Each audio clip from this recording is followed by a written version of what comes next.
everyone. If you've watched our channel before, you will remember our good friend Patrick Pine.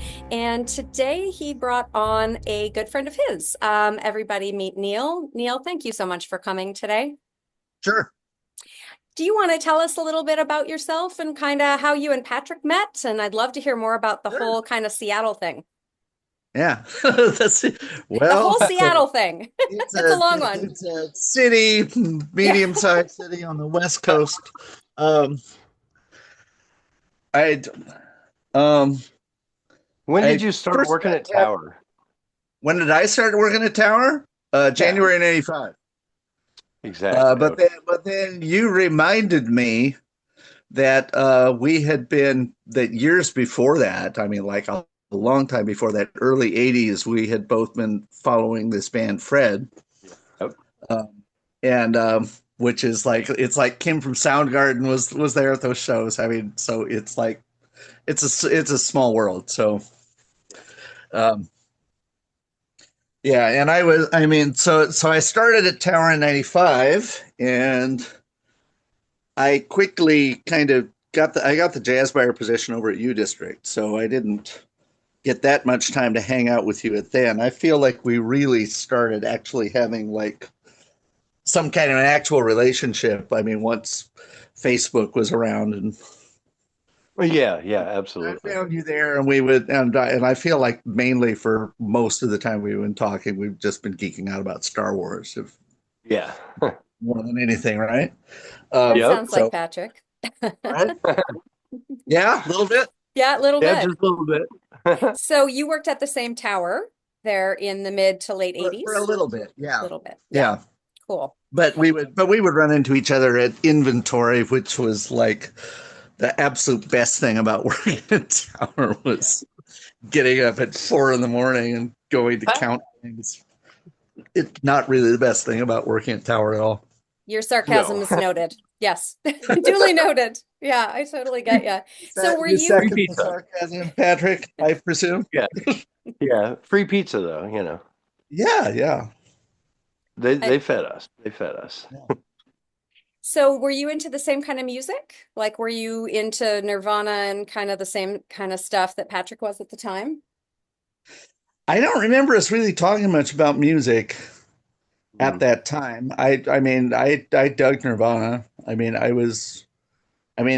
dug a lot of stuff. I mean, I love punk rock. I love Bruce Springsteen.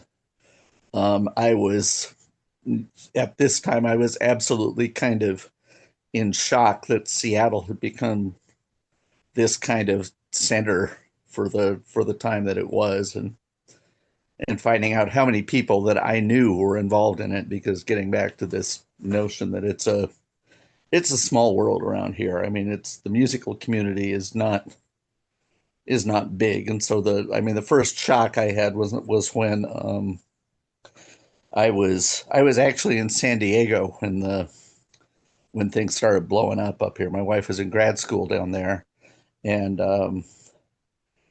it was as a secret Santa gift at the law firm where I was working as a file clerk. Somebody got me the Incesticide CD, which which was really my proper introduction to the band, which I really loved. Yeah. I mean, the memories from that are like our 2 year old, whenever Molly's lips would come on, that she would just start jumping up and down on the sofa, which is the proper response to that song. Um, but the big thing that I noticed there was my old friend Steve Fisk was, credited as the engineer on a number of those. And Steve was somebody I knew from when I was a college freshman at Ellensburg. And he was giving me electronic music lessons and introducing me to all kinds of cool music and everything else. And then we would, um, we both figured about the same time that we wanted to get out of Ellensburg, and where I was applying to UW, he was applying to Evergreen. We went and visited the places, took a few road trips like that. So that was the time when Evergreen was So super cool, right? Like all the cool art students went there well, and Evergreen, it was not just that it was super cool. Evergreen was absolutely key to what happened in the Northwest in the 80s and 90s in musical. I mean, it was John Foster was there, Steve Fisk was there, Bruce Pavitt was there, Yeah. and it was kind of like, I mean, KAOS was the first college radio station to adopt a policy of um, 80% independent music, I think was what it Cool. was. And that was a lot of other college radio stations followed suit after that. So, but anyway, I see my friend's name on these Nirvana records, and that's part of this thing that's going on. And so had you heard Bleach and Nevermind before that and gone cool, but then like the pop punk sort of ness of Incesticide really grabbed you, that sort of more It wasn't straightforward I pop wasn't punk. I wasn't really paying that much attention at that point. I mean, I was like hearing um tracks. I feel like the first Nirvana track that I heard, I hadn't heard Bleach at all. I mean, I was not really. I mean, that was a point that, I mean, when you're, I mean, I wasn't really going out to see many shows. I mean, there was a thing that we were in parent jail with at that point. I mean, we had our first child in spring of 1990, and so basically, no, we're not going out and seeing stuff. We're not keeping up with the cool stuff at all. And I saw this name Nirvana, and I had no idea there was a Northwest connection or anything. I mean, so I was really not, and I heard, I mean, the closest that I was getting to it is I was listening to 91X, which is the alternative rock station in San Diego, actually Tijuana. Um, and and I remember all of a sudden they're playing a lot of Nirvana. The first one I think I remember hearing and knowing this is Nirvana was on a plane. Um, but it was definitely interesting and weird I mean, at this point, I mean, we're in Southern California, and all of a sudden, people at the law firm are using Microsoft products, and oh, there's a Starbucks on the corner down there, and then all of a sudden, you know, it was a weird time. I mean, having um, I was at University of Washington from 1978 on, and if there was anything that any of us took for granted is that Seattle was never going to be in the middle of anything. I mean, that went without saying. I mean, Yeah. we would get kind of. You remember the heaters, Patrick? Yeah. Yeah, Yeah. I mean the heaters, which had to change their name to the Heats because there To the was, I Heats. think, Yeah. some UK band, and they're pretty cool. They're up playing shows again now, but there was a lot of talk about, oh, they're going to break out, they're going to be big, and all of a sudden we're going to be on the map here, and it kind of got a little that, but not really. Um, and so so all of a sudden in 1992, I remember there was a Rolling Stone issue with had Mm. Hendrix on the cover, and then this headline that said Seattle is the new Liverpool. And I thought, what in the hell? What is going on? And why did you wait until I left town before this started happening? So, Now, can I take you back a little further? Neil, what was your sure. first show that you saw? What was the first band that you went and saw live and were like, oh, yeah, I really like this kind of music thing? Um, well, that was probably me hearing my mother sing when I was in the womb. Oh, Um, my mother always sang. oh, okay. Musical My family mother, then. my mother always sang. We had a piano. I mean, both my mom and dad would sing in the choir. I mean, at that church, and they would have records. It was mostly musicals.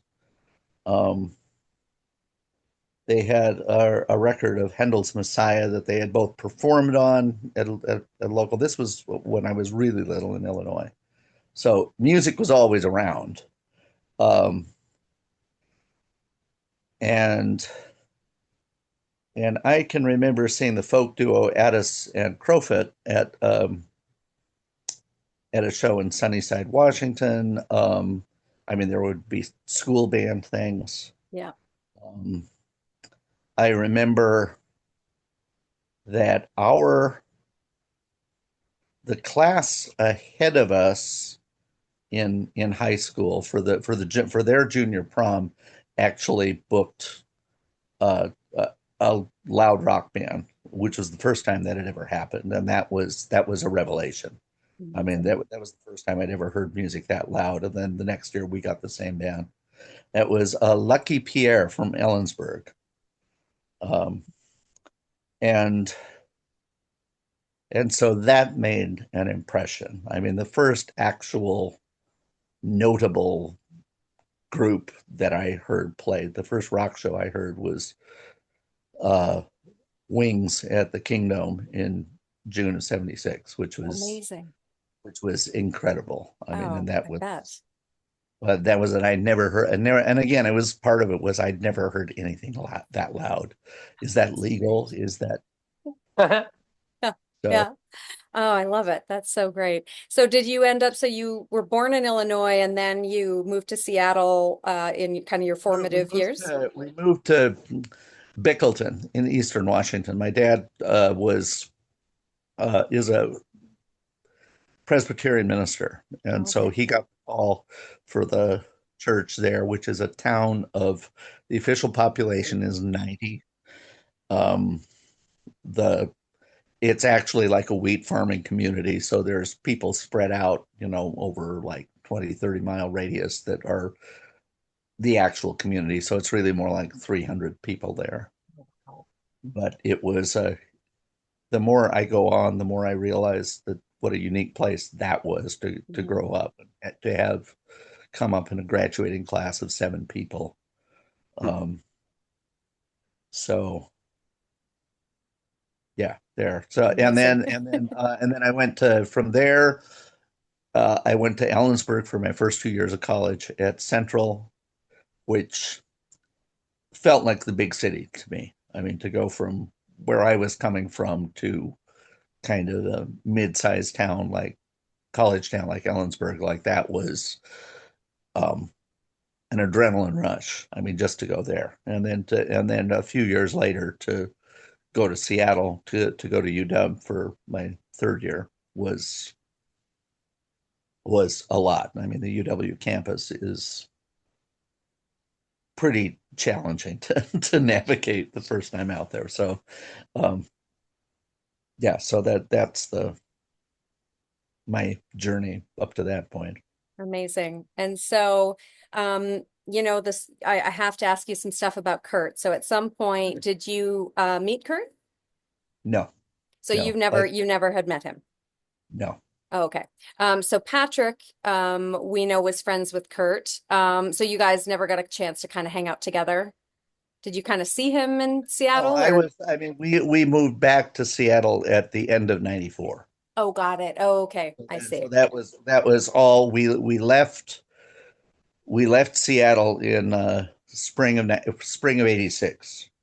Oh, I see. Um, Okay. and returned. So that was, I mean, and by that time, I was definitely a fan. By the time I got the Incesticide record and really started picking up on them, I actually got to see the band at the San Diego Sports Arena at the end of '93. So about Amazing. one of the last chances to For actually see sure. them. And that was an extraordinary experience. And then Um, Well, by the time we ended up meeting, it was just the aftermath and all yeah. that. And did other like tower employees kind of hip you to like my friendship with Kurt, or did I talk to you about it I back then? Or what I remember is that you were not terribly approachable at that yeah, time. I yeah, think we talked about music kind of general, but what I remember is that you seemed very formal and I think maybe somebody might have mentioned that you had known him or something, or probably Miro. probably. Yeah. Patrick, you Oh, weren't yeah, well, approachable? Miro knew both Kurt and Chris, right, from way back. So that was Yeah, I don't from know how ever. well or if at all, but I mean, I know he had met them, and talked to them. But yeah, by that point, it would have been 95, 495. Um, yeah, by that point, I was getting all the Nirvana fans sort of shuttled right to me at Tower. So that definitely made my guard go up towards that kind of stuff. So yeah, just wanted to see what your memories were of that time because I don't necessarily always remember like how we broached those subjects or whatever. I remember. I only have a pretty vague memories of it. I remember I mean, we quickly figured out we liked a lot of the same music. Yeah, Um, yeah, for sure. and I don't think we figured out that we were both Fred fans at that point, but No, no. I mean, no, that was like a happy surprise when you were back up Yeah, here. So, yeah. yeah. We literally were probably standing right next to each other and just had no idea. So I'm sure. I mean, it was because that was like the same 15 or 20 people at whenever exactly. Yep. now. So, So what was happening in Southern California at this time? Like what bands were you seeing? Were like the Vandals? What kind of bands were you kind of seeing out I mean, there? I was made, like I said, that when we were going out, I mean, what I remember the first show we saw in San Diego, we saw Jonathan Richman play at some Vietnamese restaurant, which was kind of amazing. We had just gotten married, Wow. and we had put like two or three Jonathan songs on our wedding dance day, and we go into this restaurant, and it's like there's not many people there, and Jonathan is just kind of dancing to whatever is happening there. I would say, hey, it's so great. I'm so excited to see this show. I wanted you to know we just got married and we put your songs on the dance tape. He says, yes, I love hearing my music used like that or something. And then went back to his zone. And it was clearly, and I could see, okay, this is a guy doing his ritual before performance. So I left him alone after that. That's Um awesome. but who else did we see in San Diego? I remember seeing X a couple of times. Um there was Juliana Hatfield. I remember Amazing. seeing at one of the shows up there. There were, I mean, for a while until we had the baby. I mean, we were going out to see things Absolutely. quite a bit. We did get to say we saw Pearl Jam at the Symphony Hall there, which was kind of amazing because that's very small hall, and that was a pretty amazing show. That was right after their second album came out. Um, saw the Ramones. I remember with Frank Black opening, which was fun. Hmm. Um, Yeah.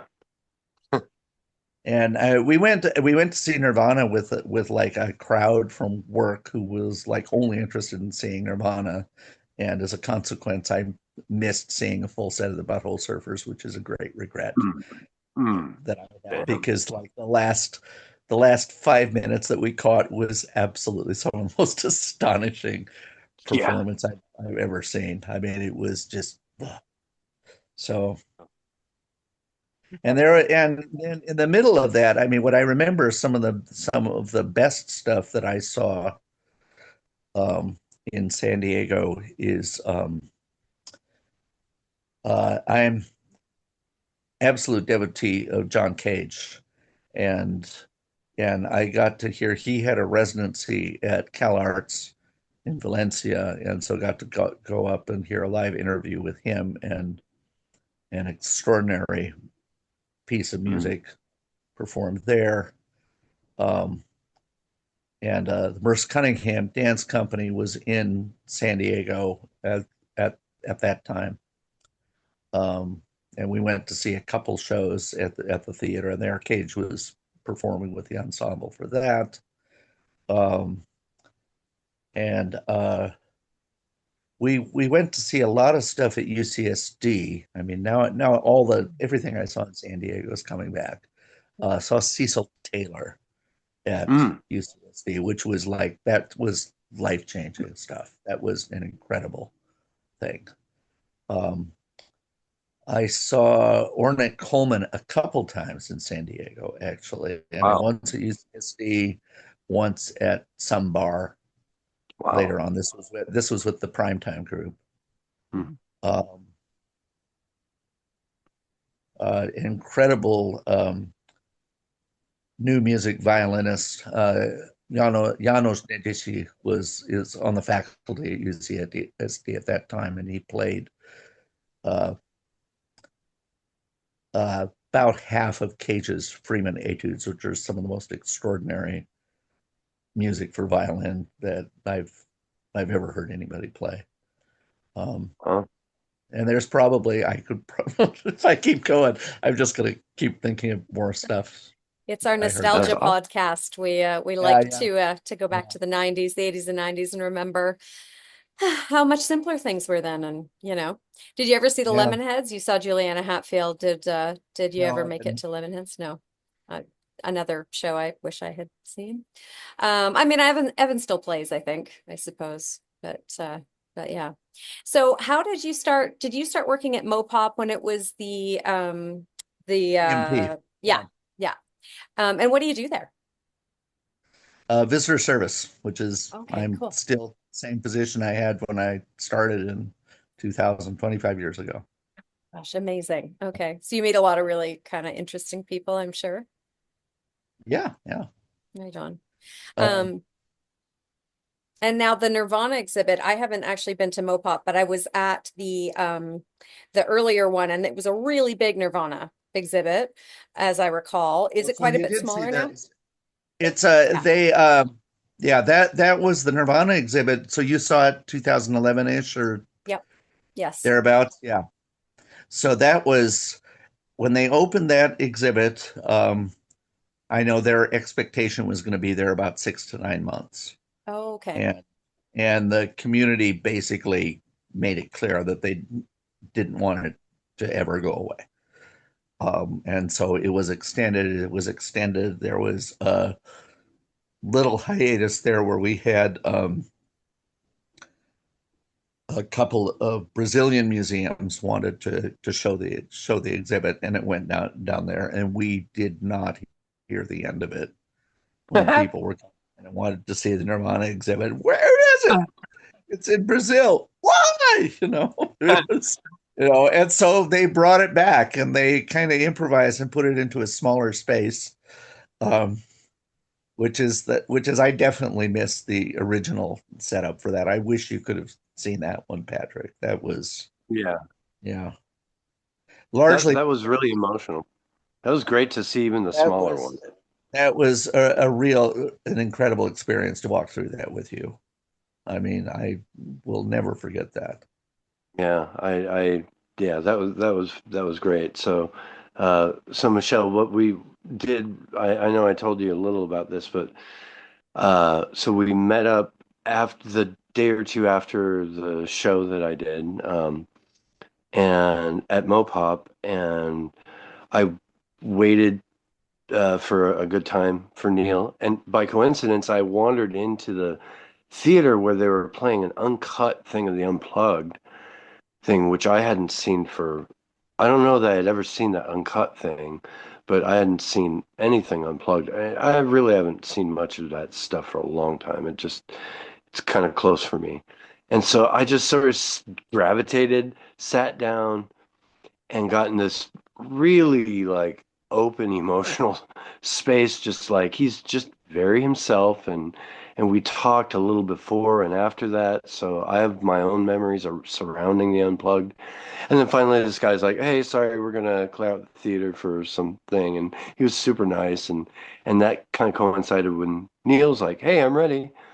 And then so we walked through the exhibit, and what just went piece by piece, and I just whatever came to mind, I just sort of, I don't know, I talked about whatever kind of came to mind.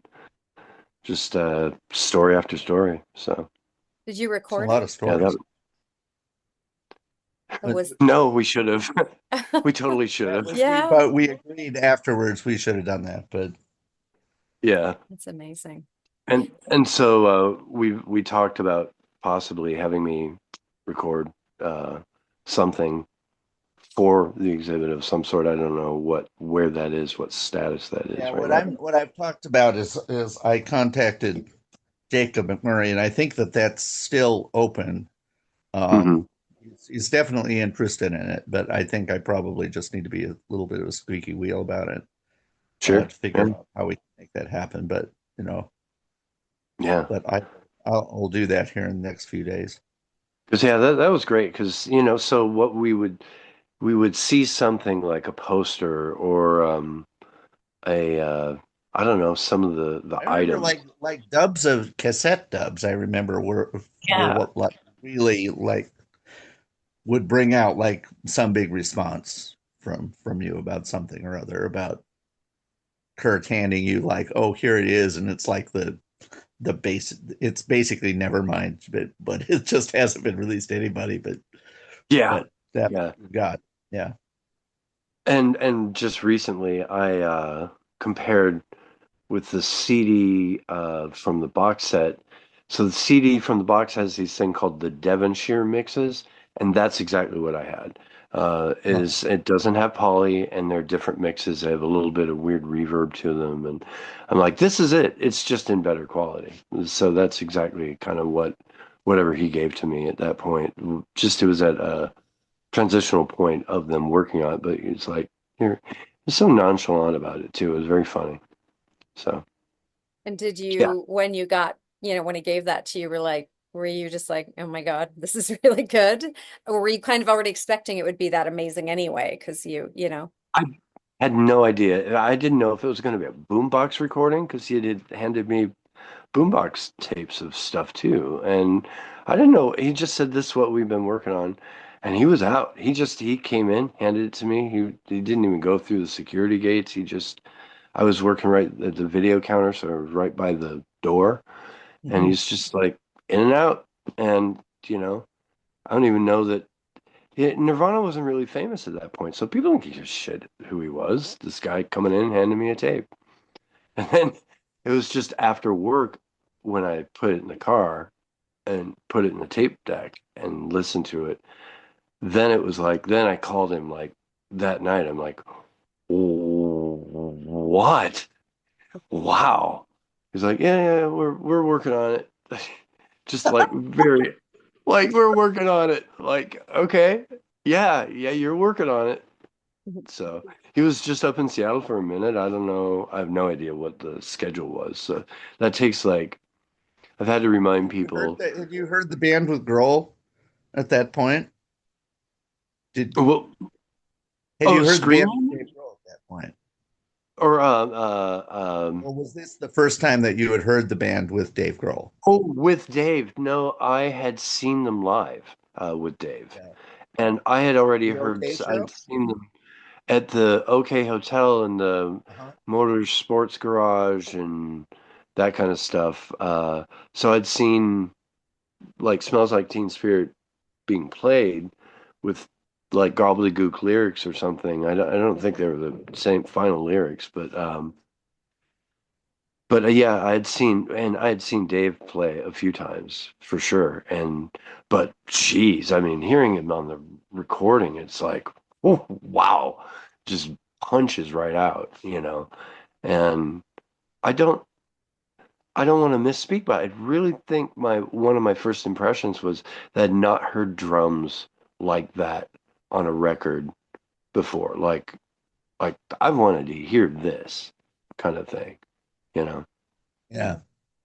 Yeah. he's like Animal from the Muppets, which I know lots of people say, and especially seeing Yeah. him live, it's so fucking cool, Like, yeah, Yeah. it's so good. Yeah, I love it. And so this is happening and it's 91, probably early 91 when this is happening. And then, transitioning into 7, 8 months later, and you're like, they're the biggest rock band in the world. And are you going, what is happening? How am I on this weird planet? And, what was your sort of thinking there? Like, of course, the music is deserving, but it was on the radio then, and you're Yeah, going, how is this? How did this happen?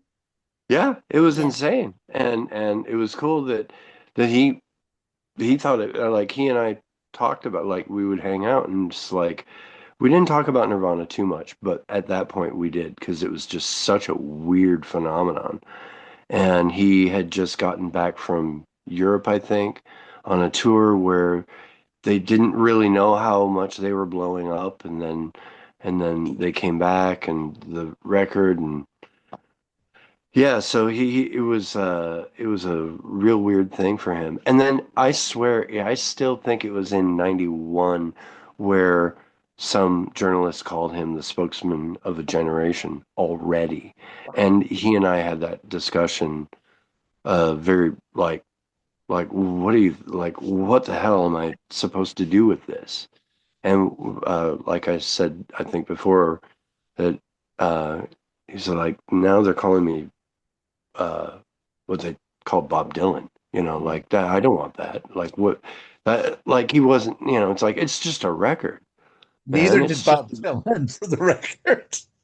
yeah, yeah.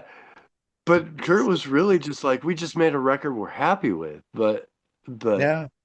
like what are they talking about? And even in some cases he's denigrating his own lyrics. He's like this is just crap I came up with, bits of poetry and weird snippets, which he's repeated in interviews, and I still think some of that's horse hockey, but that's his perception of himself, and that's some of it is absolutely true, especially early on, and he There's definitely shifted. in the exhibit. I mean, this feels apropos here. We've got Butch Vig's comments about when they came in to make the record, Yeah, and he's saying that and Vig said that he had never run and worked with a band that was more prepared. That Oh, they came hmm, wow. in and they knew their parts, they knew what they were doing inside and out, and they came in. It sounds like from what he's saying, they would do this stuff first take, and it's solid, and yeah, and he said that it was weird for him because he says, "Oh, usually I have to like kind of coach and babysit these punk rock bands who come in and they're not really ready to make it, and I have to get yeah, them to learn their parts, and we have to do that on the job." And he said, all of a sudden, I'm here and I can actually do my job as an engineer, that I can sit with these. I've got time to actually, go through and do what the producer engineer is supposed to do, as opposed to get something. Okay, this is about as good as we're going to get with the time frame we've got, and just okay, we're just putting it out. But with Nirvana, he had that luxury to just really get the sound dialed in, Incredible. yeah, because the band was ready to go, because they Yeah. came in and they were pros. yeah, How, as a punk band, do you go? Because they're playing all these shows. They're practicing kind of in a sense every night because they're touring all yeah, the time. How could these other punk bands not be good? Like, are yeah, you not playing every night like every other kind yeah. of punk band is? Or maybe they've all just started, they're kind of banking on this new kind of sound that's come out. But yeah, no, that's amazing. So, Neil, when they moved from the music experience, when they moved from the bigger one to the smaller one, did they lose anything or like give any of the Kurt stuff away, or did There's they not. I manage mean, to? there are things that are different. I mean, part of that is with any museum exhibit, you're working with a lot of things that are on loan, and eventually the lenders want the things back. For sure. Um, so, I mean, and one example is that in the exhibit that you saw, I think we had Kurt's Mossright gospel guitar, which is the guitar Mhm. on which he wrote Teen Spirit. Yeah, And that was on loan from somebody. They wanted it back, so we said okay, and so we replaced that one with the one that you saw, Patrick, which is the Univox High Flyer that he yep, played on Bleach.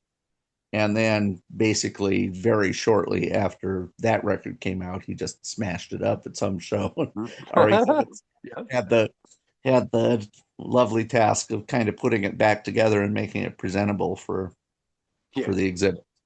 Um, I know one thing. I mean, here I'm going to talk about a coincidence that happened. Is that Patrick? As it turned out, you came in. I think I may have mentioned this, that I had spent when you came in. I just spent more than a year of kind of going through that exhibit with a fine tooth comb, Hmm. looking towards writing a tour, a, a guided tour of the exhibit, finding Yeah. out just which artifacts I wanted to look about, and I wanted to really know the exhibit, inside and out before I did that. And I had just when the week before you came in, I had made like my final visit and looked at everything, and I'd finally seen that. And then you came in, it was the perfect coincidence to actually go through now and like hear your, very personal account of all of these things. And it's definitely informed the tour that I finally wrote. Oh, And that I, cool. yeah. And then I'll send that to you. Excellent. It's Yeah, yeah. we spent a long time at that record wall too, like talking about the Wipers and just all these Yeah. other bands, Minutemen and just I actually wrote out a list of as much as I can remember after you and I talked and after I started getting involved with the group. Uh, I went just for accuracy. I started writing out. I have a list of all the records that at least I can remember that we listened to. Oh, And yeah, that's yeah. so that may be a podcast I of want to its see own. that list too. Absolutely. Yeah. Like the U-Man and whatever, Stooges and Big Black and you name it. So Patrick, it would be really great to do a podcast where you talk about each of those records. I mean, we'll have to do it in a I'd few, love that. but yeah, I think that would be great. Yeah. Yeah. Yeah, Yeah. So yeah. Michelle, the records that Patrick is talking about is when they were putting the exhibit, they talked to Chris about lending records that he felt like were crucial for understanding where Nirvana was coming from. And so he loaned us like 22 LPs.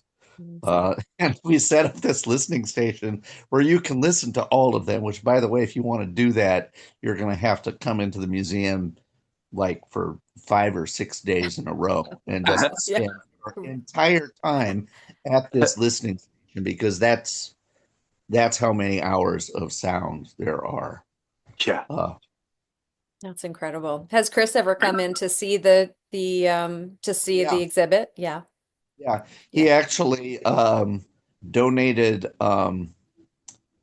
wood from a big elm tree that fell on his property, and so there Nice.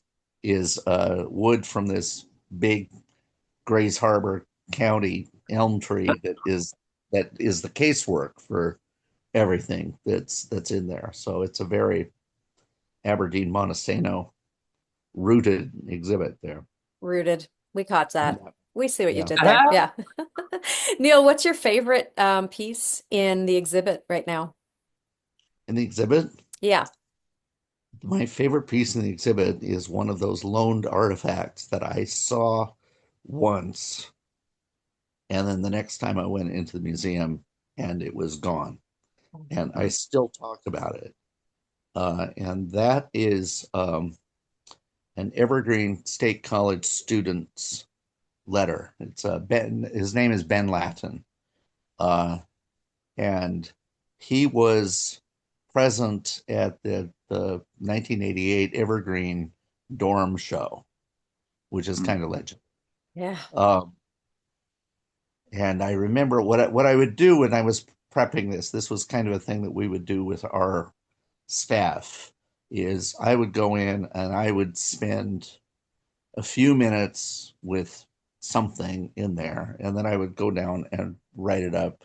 And then at our pre-shift meeting, I would present, just the tiny little thing that I had done. And I vividly remember going and reading this letter, which he had illustrated. He'd drawn this picture of the band is here and the audience is here. And it's just over the top account of this incredible show. Um, Verging on terrifying because people were jumping up and down so hard that you're starting to see standing waves in the floor. You could feel the floor kind of moving up and down. Chad Channing uh, was really afraid that they were about to fall through the floor below, Wow. um, which probably would have been worse for the people on the floor below than it would have been Yeah. for the Yeah. people in this crowd. But it basically, it just hit something in me about that there are shows when the band is on and the audience is with them, and it's like this is what's greatest about rock and roll. Yeah. I mean, when you're present at one of these events where it's like a ecstasy, it's like a sacred experience, a mystical experience, just joy and awe and human beings doing something together that is just like the best thing possible. Yeah. And I remember going down, and that letter just just brought up all those feelings. And I went down and I was talking to our staff. It says, "Do you remember a show like this? Do you remember a show where you felt like this is changing the world? I'm going to go outside and things are going to be different." That's what I felt when I saw the Clash at the Paramount Amazing. in '79. Wow. I've had a few different experiences. That Cecil Taylor show that I talked about, or the first time I saw Springsteen, um, first time I saw the Ramones at the Showbox. Mm. Few of those where you just feel like it's an out of body experience, or you're so connected to everybody else in this room. How are we so lucky to be having this experience together? That's what I got from that letter. That's And it feels amazing. like it's kind of poetic that the next time I went in to check out the exhibit, it had been returned. Oh, It had wow. been returned. I'm gonna look And it up. I'll see if we can find it online. right. Have you But I checked? still, but I still talk about it. I say on the tour, so you don't see what's here, but I have to tell you what was here. And I'm sorry if it's frustrating, but this is really important because this is the heart of everything we're talking about what's great about Nirvana, what's great about rock and roll, what's great about music, art, everything. It's that letter has that. And so I'm gonna try and conjure it as best as I can for you. And that which is what I'm trying to do here right now. That's incredible. It's That's like, awesome. have you guys ever seen Choir, Choir, Choir? They'll like cover like, say Africa by Toto, or they'll even do like Basket Case by Green Day. And it's just a choir of all these, 200 or 300 people in a room, and they're all singing, and it's pitch perfect somehow. And the ASMR, the tingles that you get from hearing all these people singing, I suppose it would be like people singing Let It Be at a Paul McCartney show, where you're just like, everyone knows these words. I mean, this is that unspoken bond, I think, that you talk about, seeing a Yeah. world-changing show. I mean, it's yeah, Yeah. music. I think it's the only thing that can do that, the only form of art. I have a quick story to tell you about the Olympia, or the Evergreen State College show. So I suppose you probably know, Neil, that Patrick, we believe that Kurt didn't take his own life. We believe that his life was taken from him. And so Mhm. to that end, about a year and a half ago, I went to Aberdeen to meet Kurt's uncle Gary, Kurt's grandpa's, son, and Kurt's grandpa adamantly believed that Kurt didn't take his own life, and his grandma asked him on her deathbed, "Please, Leland, keep fighting for Kurt, because we know he didn't commit suicide." So Leland, with the last years of his life, fought for Kurt as the best he could. And then Gary, his son, moved in and took care of Leland as he was passing. So Gary lived in the trailer that Kurt's grandpa had lived in. So we went to Gary's because Gary was going to help us try to get some records from the Washington State Lab, because he was a relative of Kurt's. Is Gary the guy who was in the band, the Beachcombers? Is No, that no, that was on his mom's side. So that would be on all right? Wendy's Okay. side. Yeah. Yeah. So All right. this is his dad's side. So his dad's Okay. brother. And Gary was one of these people who, Aberdeen, I guess, it was a logging town and he was in the military. He got home, he was working in logging, and then there was an endangered owl. And they shut all the logging in Aberdeen down, and everybody lost their jobs. And I think that's when it became even more depressed than it kind of was Yeah. prior. So anyways, Gary did try to help us get some forms, but we weren't able to get them because he wasn't a close enough relative. So we have an electric vehicle, and we're looking all over Aberdeen to charge our vehicle because I'm up in Vancouver, Canada, so close enough that I got to Aberdeen on this charge, and there's nowhere in Aberdeen to charge our electric car. So there's no Tesla, there's no anything there. Um, so we go, okay, well, we're going to drive to Olympia and see if we can, find a charger there. We drive to Olympia. We're coasting in on, I want to say fumes, but of course there's no gas. So we're coasting in on tiny trickle charge.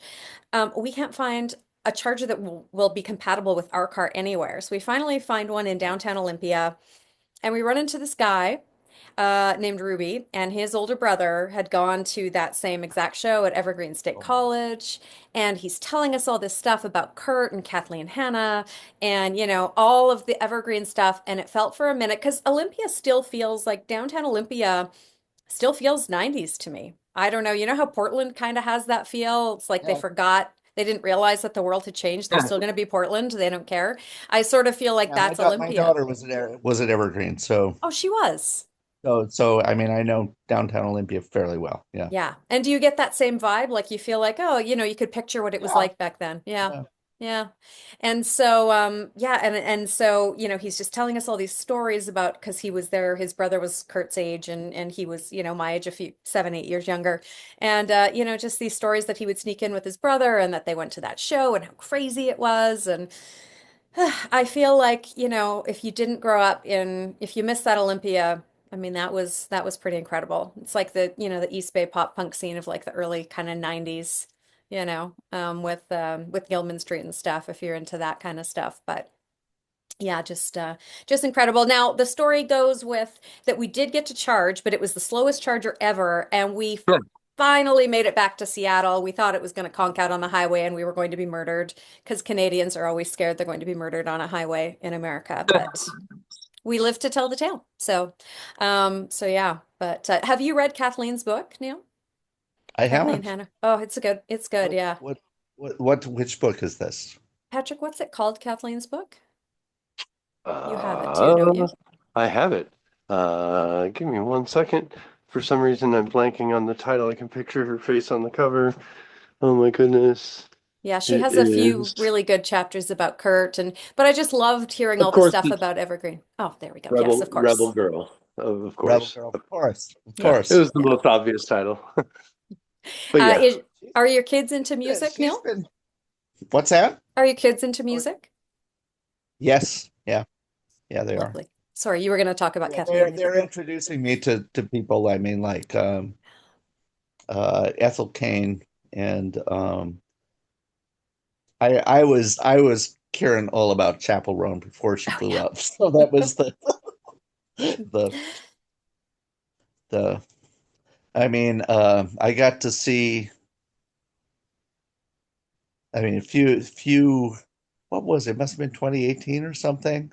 Um, our daughter Haley really wanted to see Slayer Kinney's show. I mean, I think it was billed as like a farewell show at that point, and so I got to go along with her to that, which was spectacular. Uh, Amazing. And the Carrie looks show, great and still like, oh, she's like a queen. She's so cool. and that was I think maybe their last time out with Janet Weiss. So I was really happy to get that because that one was a hell of a drummer. hmm Um, yeah, Yeah, yeah. Oh, yeah. yeah, I've seen them many times. Yeah, yeah. yeah. Do you know? I only got to see him the one time, but oh, it was beautiful. It was so beautiful. Um, yeah, no, I was playing. I mean, they grew up listening to all the stuff I was playing around the house, so they definitely soaked that up, and they're kind of paying me back by telling me what I should listen to these days. So It sounds like they actually, and I know this word is so overused, but really care about authenticity. I think our biggest fear, everybody was like, oh, it's going to go into kind of, I mean, very, very auto-tuned and that sort of Yeah. situation. But sounds to me like there's still so many kids who want to hear Patrick, you're going to content. appreciate this especially that Ahava was giving me no peace. It says, Dad, I want to. This is our youngest. Hmm. By the way, both of our kids are transgender. I mean, we had we thought we had a boy and a girl, and it turns out we were right, but we just Oh, didn't know which kids. Yeah. Um, but Ahava, our youngest, who's going to be 25 this year, Uh, um, was, said, I will, Dad, I really want a guitar. I'm going to figure out how to play. So I say, okay, okay. So I had this um, kind of pretend telly. It's not even there's no brand name on it. I don't know where it came from. So I said, okay, you can have this one. And so Ahava's left-handed. So I strung it left-handed for him. mhm. So he's got so it's a right-handed telly, but it's like Hendrix or Kurt used like the right-handed guitar strung upside down too, right? Do you do Yep. that? No, I play a right-handed guitar just flipped upside down. Although I have some strung left-handed guitars, and my basses are strung left-handed, so I And can we do were scales talking either. about this. So you're Yeah, you're actually doing like what Dick Dale does, right?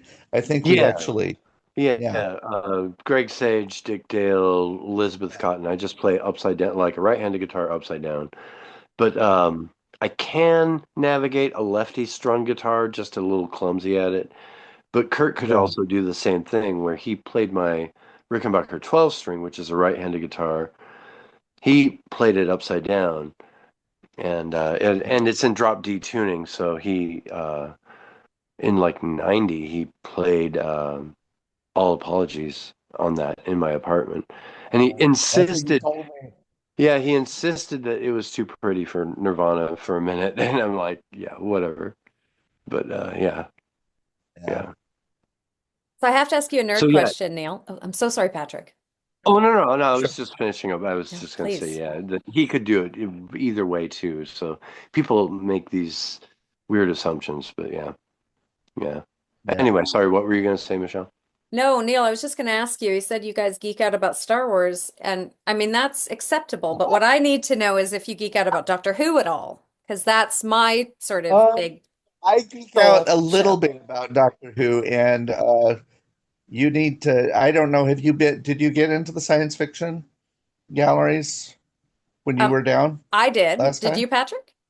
Yeah. Oh yeah. Oh yeah. Did you see it? So, Michelle, did you see the Doctor Who stuff that we have? No, I haven't been for Okay. 13 years, I think. You Yeah. need to come back. Oh, okay. So Pretty here, sure. I mean, Neil, I you're have my guest. You're my guest if you come in, just so you know. I mean, that would be just amazing. just tell me when you're coming in. That But would be what we amazing. have is, which we've always been told by our exhibit staff, that it's like you don't find Doctor Who artifacts anywhere because it was the custom of British TV production that everything just got trashed once you finish shooting the episodes. So when they decided they were going to have a science fiction museum and were starting to amass the collection, they got a line on a Dalek costume and a Cyberman costume from the mid '80s. Oh, amazing. And and apparently you're not going to find things like this anyway because they were always very rigorous about being sure that everything got sent to the incinerator. And I think you probably know that in the early days they would even recycle the videotape. I mean, they would Oh, yeah. that once they got showed. I mean, there are some of those early Doctor Who episodes that um, we only have because some crazy fan in 1963 had their like Super 8 camera and they were recording it off the TV, and that's the only thing we have. Um, that's about the extent of my Doctor Who knowledge because I also do a tour of the science fiction gallery, and I know that those are some of the real treasures. I've seen a few years back when the kids were really into Doctor Who, I saw a few of the episodes, especially with when David Tennant was the Doctor, He's so and good. I really enjoyed those. Yeah. I But think if you start with that new Who, you start with David and you go all the way up through Peter Capaldi. Oh, Peter's yeah, so good. Yeah, I think you'd have a blast. Now, there was a part in where I remember where you spun a sand thing, and then it was like if you saw the little black speck, and it was like if you see that, that's crazy because there's, it's like 1 in a billion. And I swear it sounds crazy, but I'm pretty sure the black speck was in the little spinny thing that I spun. So does that happen to everyone, or am I misremembering because that's not I'm not even possible? sure. I don't Do you remember know? the sad thing with the black speck at all. That was in the Okay. science It fiction was in the, exhibit. yeah, it was, yeah. It was like part of a That might have been. space thing. Yeah. Yeah. Okay. Well, I'm just gonna I go with don't. it then. I honestly don't remember that, but that's gone through some changes. That may have been when we had the original science fiction museum, Yeah. which was like 2 floors of stuff. That was there from about 2004 through 2008 probably, and That then sounds like when I would have been there. Yeah. things changed a little bit after that. Okay. So do you ever get to touch any of the Kurt stuff, or is it totally hands off because it's all behind, plexiglass and, they don't want fingerprints Yeah, on anything only or only exhibit stuff gets to actually handle any of that. I remember when we first opened the version of the exhibit that you saw. I remember one of the cool things that they included. I thought this was a really nice touch. Um, was that they had gotten a bunch of the big crates, like the instrument and sound stuff. I mean, like big Andal cases. Um, that they figured, okay, this is technically museum artifacts, but why don't we just put the stuff out and everybody can actually touch an actual case that was used on the In Utero tour, and they did that, which I think that was fun. That was pretty cool that they figured out something where people love having that actual contact with something, and most of the time there are very good reasons why you don't want stuff to be touched, because you want it to be there for posterity. But if it's just a big equipment case, why not let them touch it? Why not, have the thrill of this was on that tour? And Yeah. so go ahead, run your fingers on it. And Patrick, have you ever considered giving you've got your grunge pedal, you've got a few things from Kurt. Have you sort of thought, maybe I should let somebody else? Have you kind of considered allowing that to be seen somewhere? Yeah, yeah, I've thought about that. Yeah, for sure.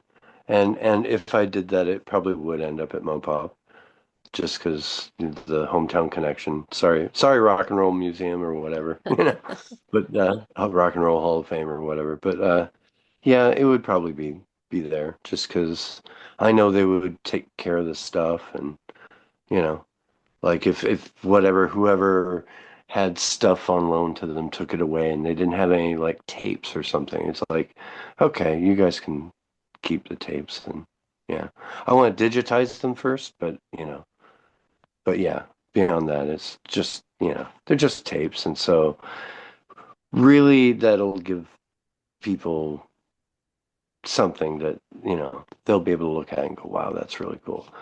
And and if I can give that to the Nirvana fans, that's great. Yeah, Mm. the grunge pedal I'm going to keep for a while because I'm going to keep using it. So Oh, do you record with it?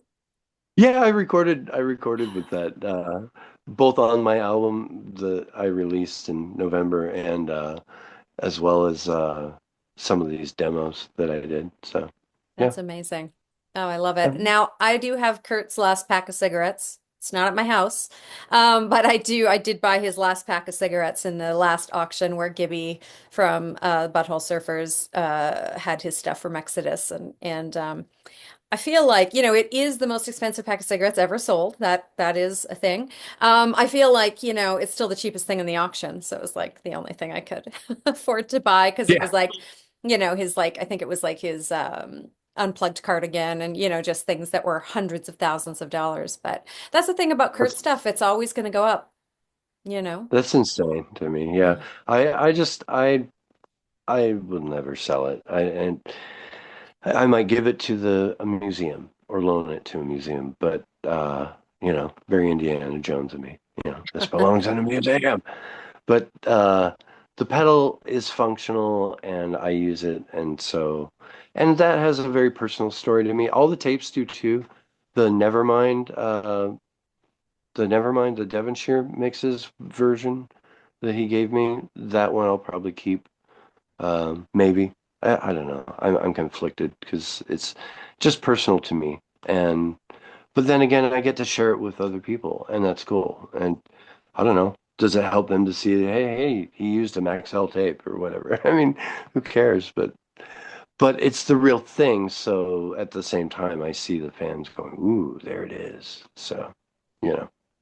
So Neil, I have to ask, were you surprised when Patrick let you know, like, okay, well, I'm working with this group and we're not tinfoil hats. We have a lot of science. We believe that Kurt's life was taken. Was that surprising to you, or were you like, yeah, it seems, yeah, that kind of makes sense. What were your thoughts there?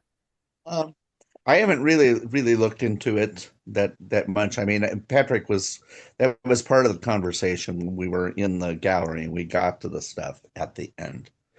Um, and and I mean, I mean, I have huge respect for Patrick, who seems like very much the antithesis of anybody who would put on a tinfoil hat. Um, Thank you. and and I and it makes perfect sense for me that um, that people uh, knowing that Kurt had been addicted to heroin, knowing that Kurt had various issues of various kinds that making the conclusion that it was suicide, and there was a lot of circumstantial evidence to back that up, and decide that okay, we're not going to bother taking this any further.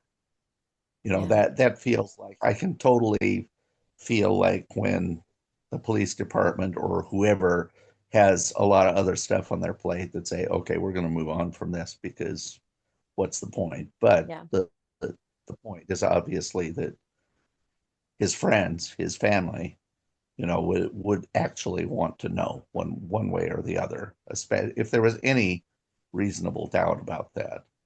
Yeah. And So, I think you're gonna, I really respect you for following up on this, and especially in light of the kinds of harassment and insults that feel like they're coming your way, and that's really not fair. Yeah.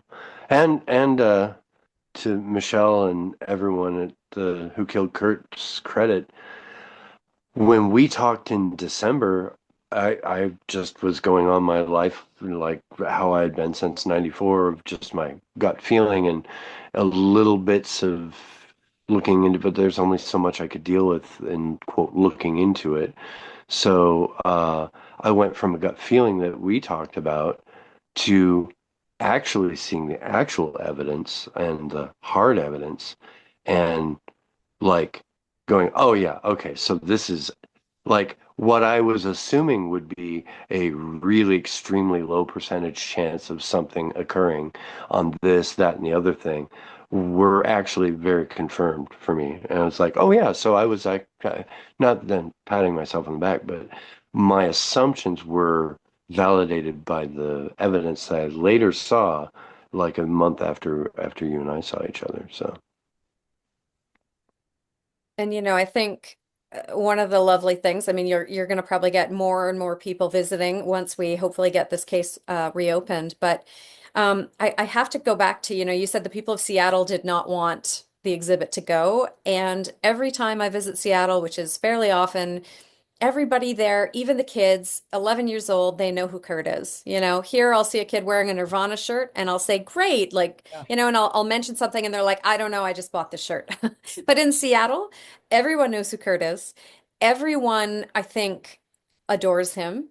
And I think that, a lot of people there are very I think suspicious of what it's like looking at the Kennedy assassination, and now as the papers have come out, you go, oh, okay, so there probably was a second shooter. Okay, well, there we go. We're not wearing a tinfoil hat. There was something very wrong with that situation, and I think that's the same thing that happened with Kurt, where people are going, okay, but he took this much heroin and then he shot himself. Like that doesn't, so even the average person, I think, kind of understands where they go, yeah, that doesn't really make a lot of sense. So I think most people in Seattle I've talked to are compassionate and care about, the truth, and we know a lot of kids still commit suicide because they think Kurt did. So, we're looking at in the Yeah. hundreds now of kids who have taken their own lives, and we have one reported from just not last year but the year before, where he took his life because Kurt did, and or because he thought Kurt did.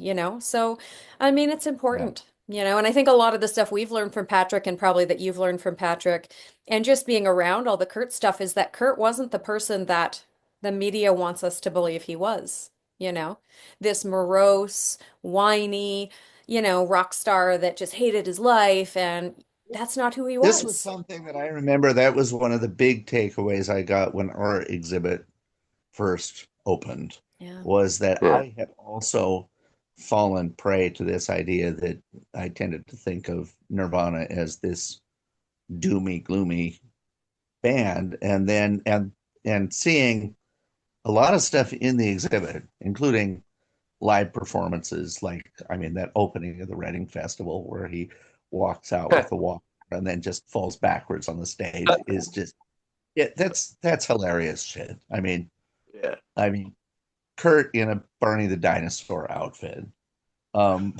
It's Kurt. There's this fan letter. I mean, Patrick, you probably remember this one where it's like Kurt has drawn himself and Chris side by side. This is right after Chad has left the band, and it's Yeah. hilarious because he makes this point of drawing Chris on his knees to make them approximately the same height, and Yeah. then he's labeling himself as Robin Zander and Chris as Jethro Bodine, and and I mean,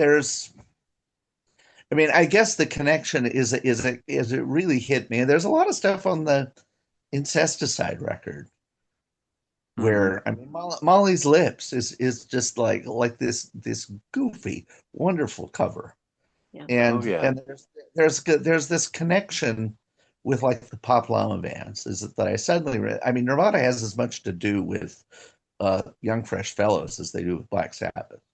Yeah. Totally. Um, Oh yeah. Yeah. or Fastback. I mean, Yeah. Fastbacks. I mean, there's this the Kurt Block or the Presidents. I mean, there's this vein, and Nirvana is right in there. They're Pure joy. We listened to Carnivore. I'm a big Rusty fan, and we listened to yeah, Carnivore, yeah, and he was like, he had immense respect for Rusty. He's like, yeah. this guy's amazing, and I wish he Yeah. could have seen where Rusty went, because he's had some great material. But yeah. Rusty did this incredible cover of Penny Royal Tea at the Mm. when we had the concert at the museum for the 20th anniversary of Nevermind, where we just had a whole bunch of Northwest artists, Mm. um, would cover practically the whole Nirvana catalog, because the first half they did Nevermind track by track, and then the second half they did a whole bunch of other stuff. And I mean the highlights I Mm. remember, Shelby Earle doing All Apologies was Oh wow. absolutely beautiful. Uh, Mm. Tom Price coming out, and Tom, as you may know, has Parkinson's, and so he has good days and bad Oh, days. But I he did. came out for this one, and this was clearly not a great day.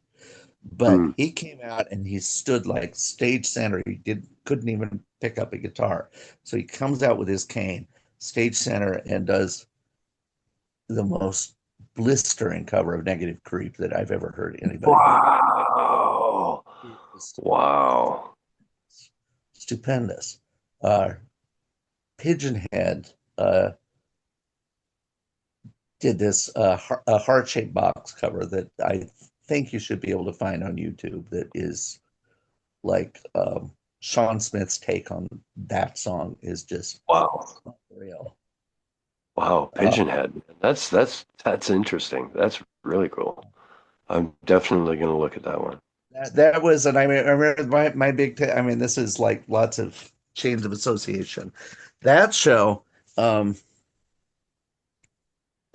Chris came out with the Presidents, and they did Hmm. two songs. They did On a Plane, and they did Grandma Take Me Home, which I can never remember the actual. That's Sliver, Sliver. Sliver, yeah. Was sliver. it Yeah, Sliver? sliver. Yeah, yeah. Yep. So they did that, and Chris It's one of my favorite insisted. Nirvana songs. Oh God, it's so good. And that was the one when Susie Tennant at that time was recovering from cancer.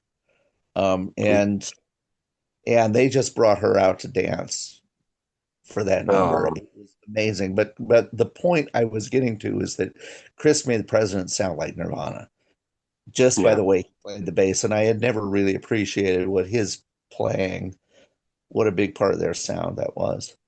But yeah. that was a great night. That was a great night. He's a completely underrated bass player. I mean, his stuff is solid, like and inventive bass lines, and yeah, yeah, absolutely. Thank you But so that was much all for just Rusty Willoughby. Yeah, so that was where we started.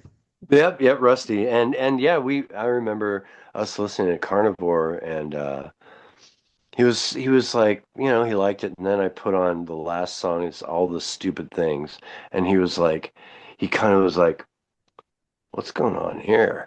And then he definitely was like, and then, he's kind of sitting up and kind of wrestling around and just like, this song has got a lot of oomph to it. And he's like, and at one point, I think he's like, I think that guy is very intimidating. Because Rusty could kind of have this sort of like intensity. And it's funny that people that view Kurt Cobain as, sorry, I hardly ever say his last name, but people who view him as this super intense person, but here he was just completely like, whoa, by Rusty. And yeah, he had seen him play too, I guess. So out of some central show or something like that. But yeah, yeah. Uh, it was great to always listen to records and get his feedback, and just sometimes a random thing like that. Well, like you said, yeah, I know we listen to the Young Fresh Fellows, and yeah, he totally loved them. So yeah, he was very into pop music. He kept Yeah. looking at his band as a new wave band. So there is that. it would have been so amazing, I think, to see what he did next, to see, whether he did another record with Nirvana or went solo. I mean, I think that's another thing we all got robbed of I think some really great art, you know. Yeah, So, I mean, we're yeah, lucky we got what we got, but he incredible artist. So, yeah. that still speaks to kids now. Do your kids like Nirvana, Neil? Oh yeah. Yeah. Yeah. You've raised them right. I'm very impressed. Thank you so much for coming on today. It was so lovely to meet you. And we are planning to actually come down to Seattle. We're hoping May, but we'll see to bring our information to the authorities. So be lovely to meet you and come say hello. That would be incredible. So All thank you right. again. Okay. Okay. Nice to Thanks, meet you. guys. Nice to meet you, Michelle. Nice to see you again, Patrick. Good to see you, Neil. Thank you so much for coming on. Yeah, sure. Perfect. I'll talk to you soon. All right. Bye. Take care.